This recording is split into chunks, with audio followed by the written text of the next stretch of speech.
Yo, what's up? I'ma kick it with the lines, y'all know. Yo, Slim, can I kick it like this? Here we go. Well, it's time to make that change. People of the world today are fading. All of us have our ups and downs. You better think about it or you won't be around. What we need is a little bit of love, sent by one from heaven up above. Chicken from tea is simple and plain. This ain't no game, you know what I'm saying? What? Yep, yep. Here we go. Oh, yeah. Hello, I'm Tommy Meeks, and I would like to welcome you to another edition of It's Time for a Change. Some of you might remember my guest for the next 2 weeks because we're going to go a whole hour on this particular show. He's one of my best friends that I don't see too often, but I consider him a great friend and a great man. I'd like to welcome as my guest Dr. Kenneth Jackson. Thank you, Tommy. Thanks for having me. It's always a pleasure to see you, man. Always a pleasure. Brother, I've been waiting to get you back here. It's been a while since you've been in Rockland. Yes, sir. You know, I was here and I did Dr. Jackson and I love what I did. Well, at Jefferson High School while you was here, I used to come see you after school and some of the people that you knew around the country. Yes. Let alone in the school buildings. Yes. You know, just had an impact. And yes. Things I saw you doing with some of those young people over there. I admit right now, some people didn't like it, and some people loved it. Tommy, you have to understand this, that I never interviewed for the job at Rockford. I never sent a resume or anything of that nature. There was problems at Rockford long before Dr. Jackson set foot in Rockford. Dr. Thompson connected with me and said, we have a problem with the number of black and brown kids being suspended in fights, getting arrested, and the graduation rate was at an all-time low. He asked me to fix that. And in order to do that, he allowed me to do what I do best, and that is save children. Not just the black and brown, but I saved all the kids at Rockford by, first of all, making it an environment that's not only fun, but conducive to learning. So we eliminated all the issues by making kids feel good about themselves and making everybody accountable for the work that they've been paid to do. And in the first year, Jefferson went from the school with the most amount of fights and the most amount of arrests in the city to the #1 school and the most improved school in the city. So we did what I was asked to do. I remember that, and we're going to cover some of that in this hour program. Yes, sir.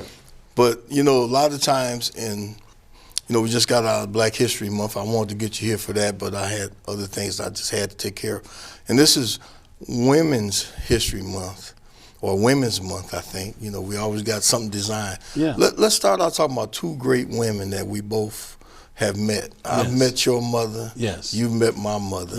I want you to talk about your mother, because I met her, and I tell you, I can see how you turned out like you have. Well, Tommy, you know, I know everyone take great pride in talking about their mother, but there's no woman in this world that I don't feel prouder to speak of. I was recently inducted into my high school Hall of Fame, and they gave me this big plaque and this big trophy and all the accolades that night. And they asked me to say something. And I told them it's hard for me to say anything because there's a lady in the audience that without her, none of this would have been possible. So out of 843 seniors in my senior class, a kid that's coming from the poorest of the poor family, who would have thought that I would be inducted into my high school Hall of Fame before some of these kids that had great parents, educated parents. But my mother, getting back to her, Tommy, was an awesome lady. You know, she raised 9 children, and 7 of us had different fathers. Now, some people would say, oh, she was a terrible lady. Why did she get pregnant so many times? Well, you know what? My mother was from the old school. We grew up in the South. All of us was born in her house, in her bedroom, by a midwife. We never had the money to pay to go to a hospital, and we didn't have no insurance. But Tommy, all of us fared well. My mother was a very, very strong woman when it came to education. She only had a 3rd grade education, but she made sure all her children received the best education possible. We went to an all-black school in the South. It was very segregated in the 60s, and I grew up in Alabama, and we lived on a farm. We grew everything. We grew our own vegetables, our own chicken, our own. My mother only went to the store to buy flour and sugar. Now, I'll never forget that a man would only be in my mother's life long enough to get her pregnant, and then when he realized how many other mouths he has to feed, he was gone. You know, so my older brothers picked up the torch. I was in the middle of 9 kids. There was 4 older than me and 4 younger than me. So I was in the middle, and I think that was the best place to be because I got to witness the whole gamut. You know, my father never came into my life, and my other brothers and sisters, their dads would get them for the summer, and they would go off, but I was always left there with my mom. I didn't meet my father till I was 52 years old. So I never had a chance to leave my mom or my grandmother. So when I think of my mother not ever having to go to buy a new dress, or my mother never having a chance to ever buy a car, or to fly, or to do some of these things that I see other women do, you know, it sometimes gets me angry, but also I'm overjoyed because she instilled in us the most important quality in the world, and that is to do things for people instead of doing things to people. And so that was my motto all my life. I do things for people, not to people. And you know, and she always taught us how to stand. You know, even if you got to stand by yourself, if you feel that you're right at what you're standing for, die for it. You know, during the 60s in the South, it was very racial. Racial tension was real high. In 1963, at the height of the Civil Rights Movement, she put us in a 52 DeSoto and drove all 9 of us to Michigan. We broke down in Indiana, and it changed my whole world about white people because I saw the angry, evil hatred of whites in the South.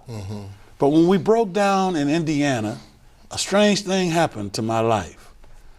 All kind of black people would pass us by as we was broke down on the highway. All kind of white people. But there was a white gentleman that stopped, asked what the problem was, took my brother to go and buy a part that we needed to fix the car, helped my brother fix the part, and put us back on the road and didn't ask for a penny and told us, help somebody else one day. That was a huge impact on my life. That had to be. And so I realized then that there was good in everybody. And every race have a group of people that will make them very proud of being who they are. And every race have a group of people that will embarrass them for being a part of that race. That's very true. You know, I'll just say this about my mother. Growing up, my mother was hard on us. Yes. She was hard. She made sure we knew how to iron our clothes, cook our food, wash, and clean the house. But what I got from Margaret Meeks more than anything was, I think it was courage. Yes. I used to see my mother stand up in church and talk, and I'd look at her when I was a little boy and say, how do you do that? How do you talk in front of all these people? Then I would look at my mother read. I never was a real good reader. My mother, to this day, still reads her Bible every night. So if I could say one thing about my mother, she instilled in me, and not just me, my other brothers, courage. Yes. To be able to stand and talk in front of any man. Yes. Any woman. Yes. At any time. Yes. Especially when we know we right. Absolutely. Now, she used to let us know when you're wrong, you got to admit you're wrong. That's right. But when you're right, you stand for it. And if I got anything from my mother through all these years, you know, she gave us love, but she was tough. And I needed that toughness and that self-discipline years later when I developed a drug problem. Yes. My mother didn't dog me. She didn't talk about me. You know, they just said, we love you. You're going to have to fix this. Yes. And, you know, in May of this year, it'll be 28 years I've been drug-free. Amen. Congratulations. And I attribute a lot of that from the love and understanding that my You mother. have to have that support system. It's right. very important, Tommy. Okay. That support system is very important. To It's hear that, true. I want all of these people out in the audience that just heard what you just said to understand that with a support system, anything's possible. You know, that right there leads me into the next phase. There's so many phases that I want to cover with you because I've been knowing you since you came to Rockford. Yes. We don't see each other that much, but like I told you a long time ago, when you're friends, Yes. you're friends forever. Yes, sir. Your son was born autistic. Yes, sir. And, you know, we talk about mental illness, physical disabilities, and things like that. But I seen your son. I met your son. Yes. I just want you to talk about what can happen to a child born that's autistic, and some people give up on them. Yes. And what could happen to a child that's born when the parents, you and your first wife Yes. especially, work to make that child develop? Because what I hope it's going to do, Doc, is pass out to other people, because I'm sure other people out here are Absolutely. doing this. Absolutely. But we need more people to help their children as they grow. Tell us that story about Mac. And I want to say this before I get to talking about Mac. That's my son's name. You know, as an educator, I would always tell parents that if you want to give your son or daughter a jump start in life, number one, be involved with their education. Totally involved. Don't just give them to the school. Number two, be supportive. Support them, be a part of them, and learn everything you need to know about them. That gives them a jump start in life. But in my son's case, he had an older sister and he had a younger sister. And my son was born autistic. And I'll never forget the most funniest time of my life was when my mother called me one day and she said, "What are you doing?" And I said, "I'm on the highway in the back seat of a driver's ed car." And she said, "What are you doing in the driver's ed car?" I said, "My son Mac is taking driver's ed." My mother said, "Is he gonna be able to drive? Is he okay to drive?" I said, "Mother, he's just autistic. He does some things super in some areas and not so well in other areas. But with the support of me and his mother and his sisters, nothing is impossible." So we made Mac just as responsible for everything in the house, just like his sisters. And so he had to hold his own. He received the greatest education. We was involved with his education. We went to all his IEPs. We made sure he had the necessary tools to be successful. Now he's 37 years old. He bought his own house. He owns 2 cars. He drives all over the country. He comes down to Chicago. He even visited us in Rockford. Yeah, he I drove to remember. Rockford. That's when I met him. And I have aunts and uncles that won't can't drive from Michigan to Rockford. You understand? So Mac is a teaching tool, and he's my rock. He's the best friend I got. He's my road dog. And Tommy, I think the whole world needs to be autistic. You know why? You know why, Tommy? Why is that? I got people in my family that don't even speak, don't even call each other. My son don't know how to hold anger. Yeah. And all he deals with is truth. Yeah. So when he tell you something, So, you know, he it's gonna the tell you truth. the truth. Right. And when he leave, he don't have no angry bone in his body. He loves everybody in the family, and he talks to people that other people don't even talk to. A funny thing, my youngest sister called me, and she said, "Mackenzie just called me." And I said, "What do you want?"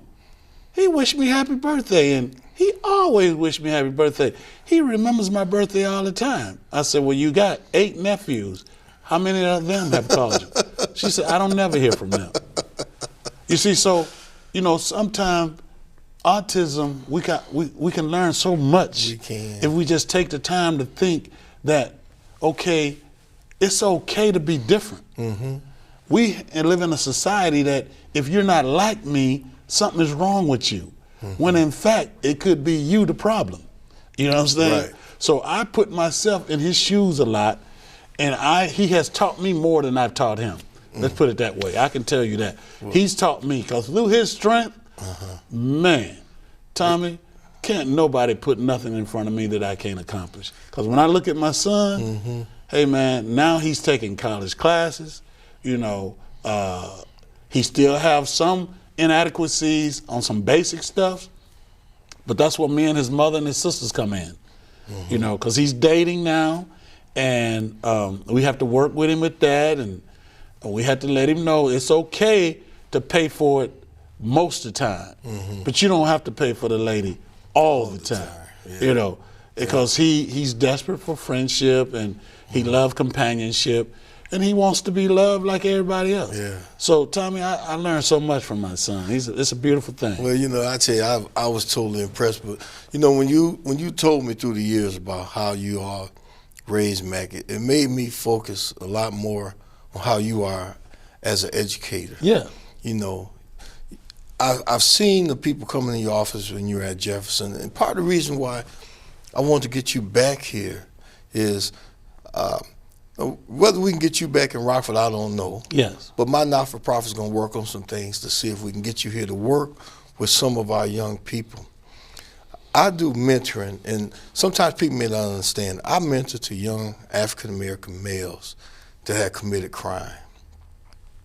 And Doc, I'm telling you, some of these guys, they regret a lot of decisions that they made. Yes. You know, coming up through education. What do you think is the problem with a lot of our young people?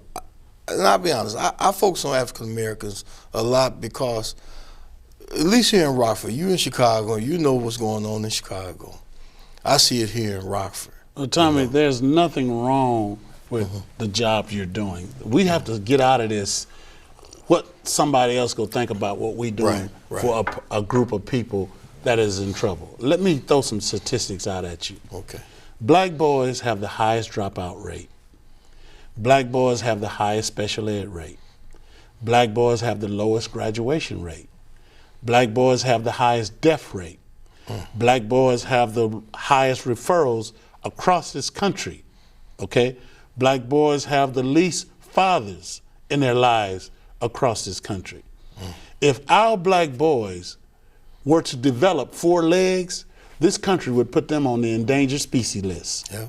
So I got my PhD with an area of emphasis on reducing the high referral rate among African American males, because 80% of our black boys are placed on Ritalin before they get into 4th grade. Yeah. Many of our boys are medicated, and don't need to be. Right. Our boys need, first of all, they need attention. They need love. They need men in their lives. They need how to be a man. The roadblock, the school system, the police system. These kids have so many barriers. By the time they get wise enough to know how to circumvent it, they done picked up a case. Yep. And now it's affecting them for their entire life. Yeah. You got a felony, now you can't vote, now you can't go in the military, you can't go to college. You know, they're struggling. So they missed out on a golden opportunity to live this great American life that was promised to them. So when someone get upset with you for the work that you do, that's their problem, Tommy. Yeah. We're here to serve a population of young men that are in trouble. Yeah. Tommy, I told a group this just the other day. We lost 40 black boys through killings in Chicago in less than 3 months. You let 10 white boys die in one weekend. Let's not die. Let 10 white boys get shot in one weekend. Was that 40 in one weekend? No, that was 40 got shot. Okay. 12 is dead. In a weekend. But in 3 months, we've lost 40 kids. Okay? Mm-hmm. Tommy, you let 40 kids of any other race get killed on any American city in this country, the National Guards and the Marines will come in and shut them cities down. Tommy, it seems as though if a black kid dies, who cares? Because our religious leaders, our activists, our political system, no one is moving on it, Tommy. No one is moving. It saddens me to see these parents every night crying because they're losing their sons at such a young age. And no one is doing anything about it, Tommy. Well, what do you, I mean, I have my idea of what it is, and I just say. And let me reframe that. When I said no one is doing something about it, there's pockets of things trying to happen. People try, right? But it's not enough, Tommy. It needs. And the problem, you know, I look at that as a problem. You have to seek a solution. Yes. And I can't say I have the answer to it, but somewhere along the line, I can't even say it's a hatred for each other, but somewhere along the line, we are at each other. For what reason? I mean, I look at it like this. They're in the same environment. Well, I put it like this. Usually, black people kill black people. White people kill white people because they live around each other, and that's what we have. But in Chicago, we have white cops killing black kids. Not one black cop has shot one white kid in the history of the city. Is that most of the? That's not most of the killing, though, is it? Right. That's some of it. There's some of it. But it's a lot of. Let me explain the black on black crime. Okay, Tommy, if you and I were two polar bears, okay, and they build condos all the way up to 10 feet and destroy our hunting grounds, what are you and I gonna do? They're gonna fight each other. We're gonna fight each other. Tommy, it's real simple. Economics stops violence. Violence with a job goes down. It's economics. If I got a job, my chances of violence is very slim. I agree. And if I'm not working, the chance of violence is high. Tommy, we have to find means of employment for these kids because they are living on top of each other and no means to support their families. And they don't have no marketing skills. Many of them can't read. Many of them dropped out of school. Many of them don't have no marketing skills. So our children are in a no-win situation. Okay, now that's a lot right there. Yes.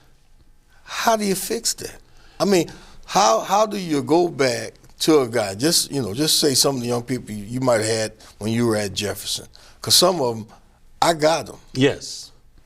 Right downtown. Yes. Where maybe after you left or whatever, they didn't finish school, they got in trouble, they didn't continue education, they caught a case, now they can't find a decent job.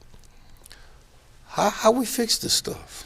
We have to understand, Tommy, that we have, as men, we got to start doing our part. Tommy, too many times as men, we walk past these kids and we don't support them. When you and I were kids, men made sure we did the right thing. And they didn't have to know us or be related to us. But we have went to sleep on our watch. We have been satisfied with our big house and our degrees and our nice cars, and we had left that younger generation out to dry. Now, do you think, because I've heard this before, not just here in Rockford, I've seen it on TV, sometimes there's a lot of disrespect for an older guy like me from some of these young kids. Well, Simon, that's because they haven't been taught how to respect. Many of these kids, remember now, no disrespect to nobody. Right. But we are, right now, in the field of education, we are dealing with third degrees, we're in third generations of drug addicts. We have third generations of crackhead, kids that's in school who parents was drug addicts, who grandparents was drug addicts, and now they come to school, and the parents had a poor relationship in school, the grandparents had a poor relationship in school, and so the kid goes home. A kid can only be as productive as their surroundings, The environment. and right. and if I go home to a parent who's saying, don't pick up a book, don't read, don't go to that school prepared, chances are that child's gonna make a poor decision, you know, and do just that. And then you got a vicious cycle. You got a vicious cycle. And we have 4 minutes left in this segment, but you're gonna stay and come back the following week. Yes. Now, I know everything you're talking about is true. I'm still trying to figure out, what do you think? Because if you got that generation, that's the generation of parents that some of them are drug addicts. But see, I know, Doc, I know some parents that try to do the best they can, their kids still get caught up. Absolutely, in there. because I saw it in schools where kids saw no fame in being good.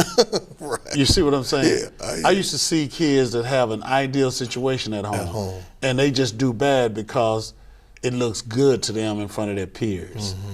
And that's why when I got to Rockford and I got to Jefferson, the first thing I did was I told all my supportive staff to give me 3 kids that they wish they can get out of here tomorrow. Get out of the class tomorrow? Get away from here. Just blow them right out like they don't exist. 3. 3. I had each counselor and assistant principal write down 3 names. And when they gave me that list, I made them, that group, the principal's advisory board. I put those kids in a leadership position. That the teachers didn't want, you gave them leadership position. I made them my advisor. Now, in the last 3 minutes, and then we're going to pick it up the next week, how did that work? Beautiful, because these kids that had a poor relationship in school had never been placed in a leadership position in a positive way, and to feel good about themselves. See, when you make children feel good about themselves, they go give you something back. Yeah. But when you make them feel bad about themselves, they go give you something. You know, and I'm gonna say this. You are absolutely right. I know for a fact, and we got 2 minutes left, and I'm gonna end the show talking about me, Yes.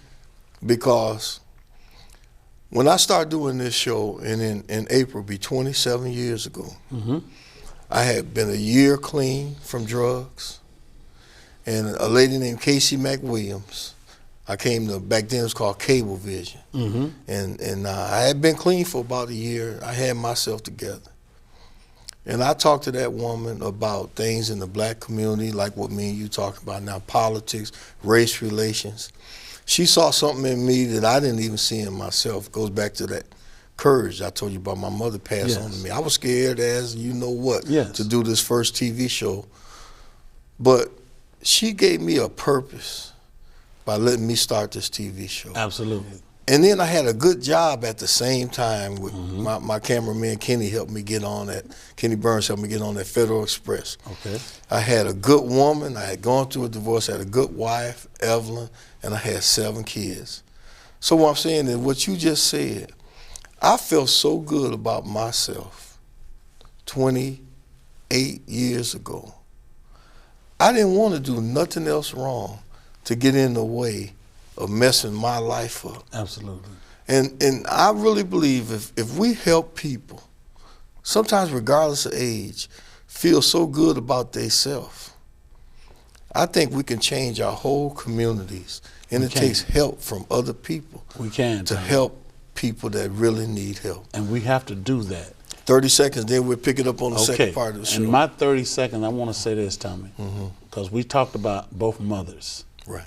And I want you to go home and tell your mother, because your mother's still living, and mine's has passed. I know. But your mother and my mother remind me of tea bags. Tea bags. A tea bag. Okay. You know why? Why? You really can't tell how strong a woman is till you put her in hot water. And your mother and my mother still brew a good cup of tea. Good cup of tea. We're going to pick up on that cup of tea. when we come back, brother. Yes, sir. Hey, I had to bring him back. I had to bring him back. Some of you may not like him, but I guarantee you, he's a real brother and he loves people. Here we go.